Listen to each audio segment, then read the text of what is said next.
In 1964, at the age of just 21, I feared my lust would bring me undone. And when my sexuality threatened to undermine my sense and sensibility, I decided it was best not to tarry and hastily agreed to marry. Forsaking all others, I stoically pledged to uphold.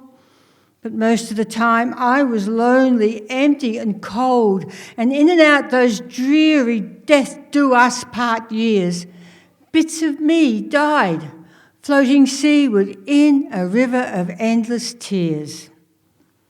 Thankfully, Namaka, the goddess of the sea, was lovingly safekeeping those lost, tear-stained pieces of me. Then one perfect day, beside the mighty ocean beneath the endless sky, Namaka shared her goddess wisdom from times gone by. Dear one, never let your rebellious spirit be crushed by age, fear, myth, or propriety, and always celebrate your lascivious lust and salacious sexuality, because it's your birthright, and the juice that feeds the gypsy in your soul sustains your spirit and keeps you whole. Remember, Julie, you have the power to choose your own fate. Your destiny is yours to create. So go forth, spread your wings, and fly gloriously free, because freedom is the liberty to simply be.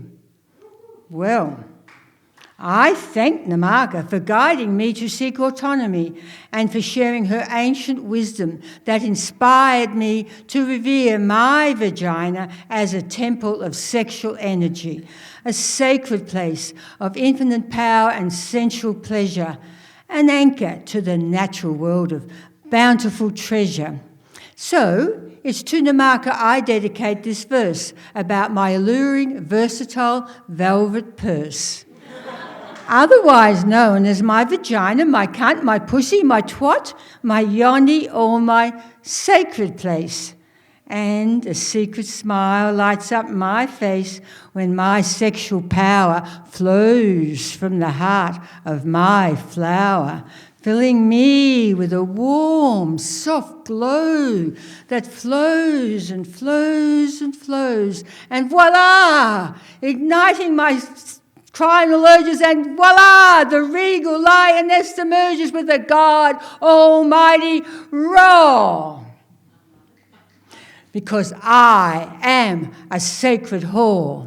And the truth is, my carnal core can not be tamed, nor can my insatiable randy hunger be shamed. And fear, myth, religion, culture, or age will never imprison my libido in a cage, because I am free from the chains that once shackled me.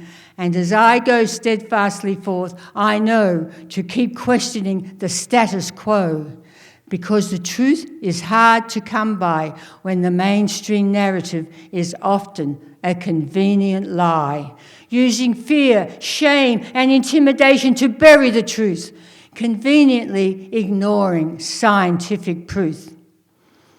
These tactics are used to hold sway. For instance, promiscuity is hardwired in our DNA, but the marriage culture conveniently whitewashes our morality and sacrifices our genetic randiness on the altar of sexual fidelity. And so, from the day we are born, we are indoctrinated to believe that monotonous monogamy is the norm. If you're curious to know your sexual origins, I suggest the book Sex at Dawn. I wager you will unearth the inconvenient truth that each link of the evolutionary chain connects us all to the horny descendants of our ancestral promiscuous roots. And women, by the way, the hearts of all our flowers are engineered to enjoy a smorgasbord of stiff erections. Just thought that fact I should mention, Because for me, nothing can be finer than a cock in my vagina. It truly is diviner than the famous 69er. But first, a timely reminder. This I warn. My yoni is not a safe port in the storm.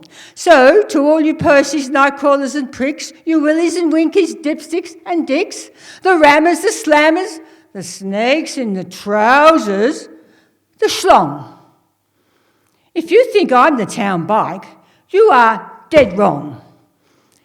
Well, yes, I'm promiscuous, but I'm prudently promiscuous, because lovers invited to share my lair are chosen prudently with discernment and utmost care.